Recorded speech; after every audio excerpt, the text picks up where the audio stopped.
क्या आज हालात इतने कमजोर और इतने निर्बल हो गए हैं कि एक टीचर का स्तर उसको शिक्षण से हटाकर आवारा जानवरों और आवारा पशुओं को पकड़ने का उसको काम दिया जाए। सरकार ने जो ये बात सोची है या इस बात का फैसला किया है, इसके ऊपर मैं अपने शिक्षक साथियों की तरफ से और आरपीएसएस राजकीय प्राथमिक शिक्षक संघ की तरफ से पूरी तरह से ऐतराज जाहिर करता हूँ। कई बार ऐसा देखने को आता है, खाली कुत्ते पकड़ने की बात नहीं है, पूरे एडमिन के काम भी आपके टीचिंग स्टाफ को ही दिए जाते हैं। कोई भी एक क्लर्क आपके स्कूल में नहीं होता। सरकारी स्कूलों में क्लरिकल काम सारा आपको करना पड़ता है, आईटी के काम सारे आपको करने पड़ते हैं। कोई डाक भेजनी है डीओ ऑफिस में या पंचकुला चंडीगढ़, तो आप ही को देखनी पड़ती है। शिक्षक बच्चों को निपुण तब बना पाएगा जब उसको समय दिया जाएगा, क्लास में उसे ठहरने का मौका दिया जाएगा, बच्चों से उसे कनेक्ट होने का मौका दिया जाएगा।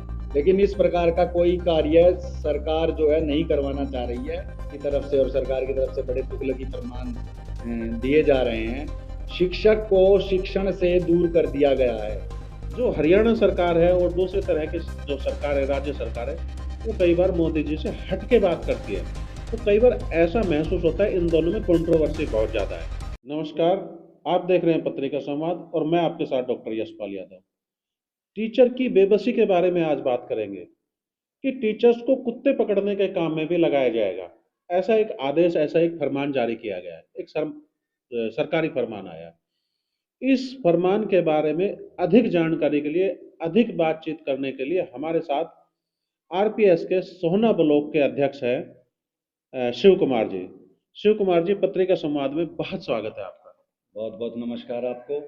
आपके चैनल के माध्यम से मैं सभी को नमस्कार करना चाहूँगा, और आप आए हमारे पास और इस तरह के विचार और इस पत्र का जो आपने जिक्र किया उसके बारे में हम ये बातचीत करेंगे। शिव कुमार जी, मुझे सोचकर बड़ी हंसी आती है जब मैं लेटर को देखता हूँ। लेटर व्हाट्सएप पर घूम रहे थे, कैथल का डीओ ऑफिस का जारी किया गया लेटर, फरीदाबाद के डीओ ऑफिस का लेटर जो जारी किया गया है, और अभी बातचीत चल रही थी गुड़गांव में भी लेटर जारी होने वाला है, या हो गया नहीं मुझे पता नहीं। ये जो लेटर है, इनमें टीचर्स को ये कहा गया कि आप कुत्ते पकड़िए। यदि कुत्ते किसी बच्चे को काट जाते हैं तो फिर जिम्मेदारी उस नोडल ऑफिसर की रहेगी। मेरे कहने का मतलब कि जो हर स्कूल में एक नोडल ऑफिसर नियुक्त किया जाएगा और वो नोडल ऑफिसर ये ध्यान रखेगा कि कुत्ते ना आए।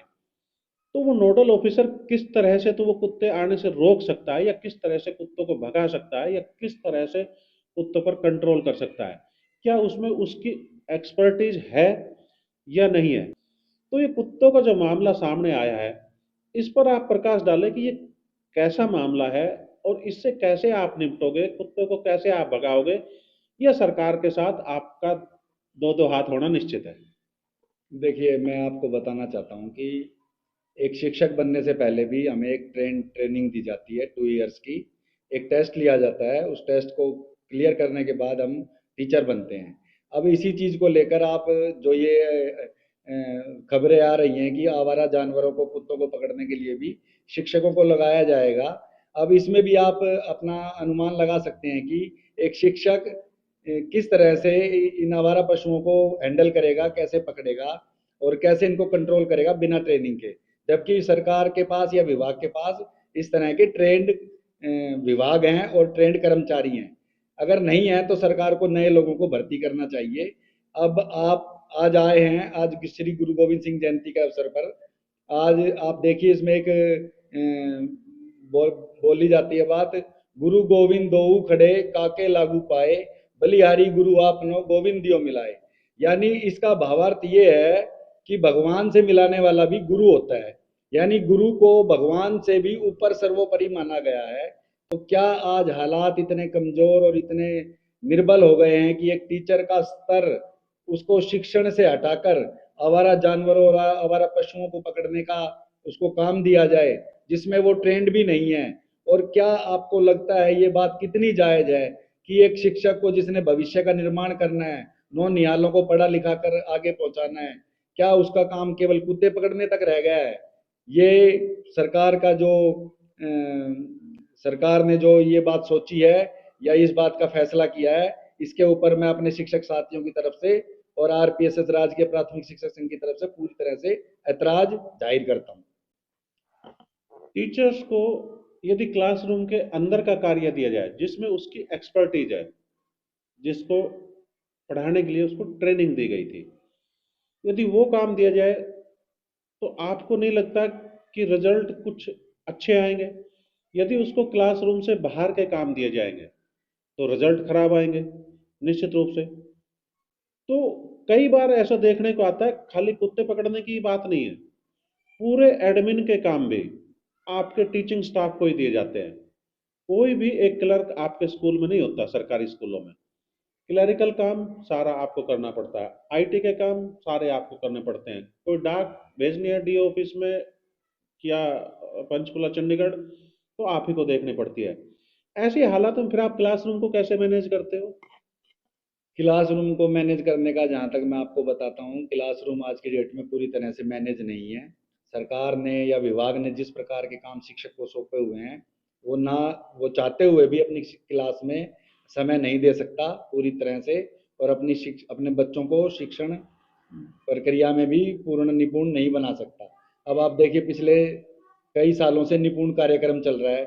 पहली कक्षा से कक्षा तीसरी तक के बच्चों को निपुण बनाना है, लेकिन शिक्षक बच्चों को निपुण तब बना पाएगा जब उसको समय दिया जाएगा, क्लास में उसे ठहरने का मौका दिया जाएगा, बच्चों से उसे कनेक्ट होने का मौका दिया जाएगा।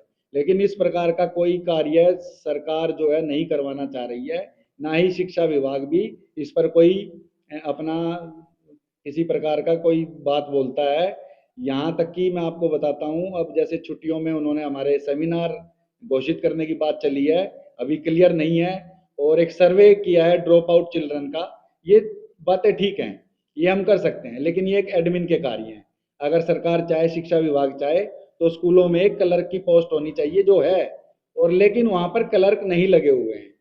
तो शिक्षक को केवल शिक्षण छोड़ के और सभी अन्य कार्य करने पड़ रहे हैं, क्योंकि उसके पास शिक्षण का समय ही नहीं बचता और वो अन्य कार्यों में हमेशा लिप्त रहता है। एक सरकार के पास रिजर्व स्टाफ होता है कि किसी भी परिस्थिति में किसी भी हालात से निपटने के लिए उस रिजर्व स्टाफ की ड्यूटी लगा दी जाती है। लेकिन गुड़गांव या हरियाणा में मैं ऐसा देखता हूँ, अलग अलग जगह कई बार अखबारों में खबरें आती है कि फला फला जगह टीचर्स की ड्यूटी लगा दी गई, फला फला मंदिर में टीचर्स की ड्यूटी लगा दी गई, बाढ़ आने के अंदेशा था तो टीचर्स को तैनात कर दिया गया। ऐसी हालत में क्या टीचर्स रिजर्व स्टाफ का काम करता है या टीचर्स टीचर का ही काम करता है, यानी कि टीचिंग का ही काम करता है?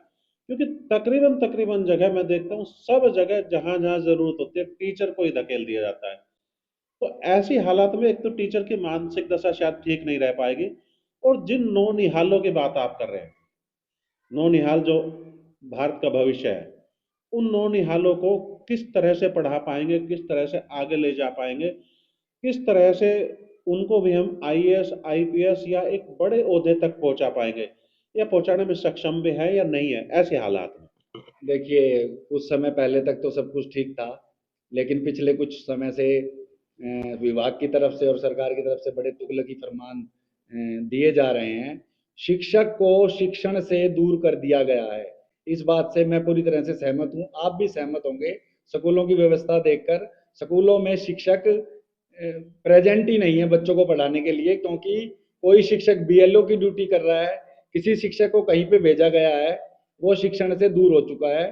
और रही बात पढ़ाने की, बच्चे जब अपने टीचर से दूर हो जाते हैं तो वो पढ़ाई से भी ऑटोमेटिकली दूर हो जाते हैं, और बच्चा शिक्षण से दूर होता जा रहा है। मैं चाहता हूं कि सरकार अपने शिक्षक साथियों की तरफ से मैं चाहता हूं कि सरकार इस बारे में सोचे और गहन विचार करे कि इस तरह के तुगलकी फरमान या फैसले शिक्षकों के लिए ना लिए जाएं। माननीय मोदी जी हमेशा कहते रहे हैं कि हमें भारत को विश्व गुरु बनाना है, जैसे पहले हुआ करता था। तो विश्व गुरु का मतलब जो गुरु होते हैं वो बहुत सक्षम होते हैं, और उनका उसी तरह से यूटिलाइज किया जाता है जिसमें उसकी एक्सपर्टीज थी। तो इस तरह से वो बच्चों को इस तरह से निपुण बनाता है कि वो आगे आने वाले भविष्य में देश का संचालन कर सके, राष्ट्र का संचालन कर सके, पूरी तरह से देशभक्त कहलाए। यदि इस तरह के तुगलकी फरमान आते रहे तो माननीय मोदी जी के सपनों का साकार तो नहीं होता लग रहा। तो क्या ये हरियाणा सरकार या माननीय नायब सैनी जी, क्या मोदी के सपनों को साकार होना नहीं देखना चाहते, या फिर उसको पता ही नहीं है कि मोदी जी के सपनों का साकार कैसे किया जाएगा? लेकिन जो हरियाणा सरकार है और दूसरे तरह के जो सरकार है, राज्य सरकार है, वो कई बार मोदी जी से हट के बात करती है। तो कई बार ऐसा महसूस होता है इन दोनों में कंट्रोवर्सी बहुत ज्यादा है। तो इस तरह से मोदी जी को जो जो सपने हैं, जो विश्व गुरु बनाने का सपना है, वो कैसे साकार होगा? देखिए, मोदी जी का विश्व गुरु बनाने का जो सपना है, सबसे पहले तो मेरा उनको प्रणाम है और वो बहुत अच्छा कार्य कर रहे हैं देश के लिए। लेकिन आप जो कंट्रोवर्सी की बात कर रहे हैं, इस बात का तो मैं आपको खैर ज़्यादा नहीं बता सकता। लेकिन जिस तरह के फैसले हरियाणा सरकार या शिक्षा विभाग ले रहा है शिक्षकों के लिए, उसको देखते हुए आने वाले समय में मुझे जो आभास होता है कि आने वाले स्कूलों में इन स्कूलों को बंद करने का ही इनका मंशा है, इनकी मंशा है। और आने वाले समय में ये सरकारी स्कूल बंद हो जाएंगे।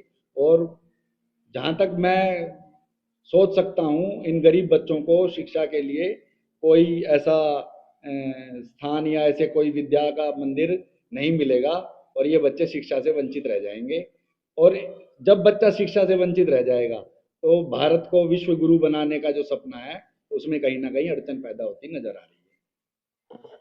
बात करते हैं प्राइवेट स्कूलों की, कि प्राइवेट स्कूलों में और सरकारी स्कूलों में आप क्या अंतर मानते हैं? क्योंकि सरकारी स्कूलों के जो बच्चे हैं वो उतने आगे नहीं बढ़ पाते, प्राइवेट स्कूलों के बच्चे बहुत सारी बार बहुत ऊंची ऊंची उपलब्धियां हासिल कर लेते हैं। तो उसके पीछे मुख्य वजह क्या है? उसके पीछे मैं आपको मुख्य वजह बताता हूँ। प्राइवेट स्कूल में और सरकारी स्कूल में, गवर्नमेंट स्कूल में जो फ़र्क है, वो सबसे बड़ा फ़र्क ये है कि प्राइवेट स्कूल के टीचर को केवल शिक्षण का ही कार्य दिया जाता है। अन्य कार्य करने के लिए उनके पास भरपूर स्टाफ होता है, जिससे उनको कभी एक दूसरे के काम में दखल अंदाजी करने का कोई मौका नहीं मिलता, ना ही उनको कोई परेशानी होती है। लेकिन सरकारी स्कूल का शिक्षक, आप यूँ सोचिए, एक शिक्षक के पास 5-5, 6-6 ज़िम्मेवारियाँ हैं, जिनको निभाते-निभाते वो मानसिक तौर पे भी त्रस्त हो चुका है।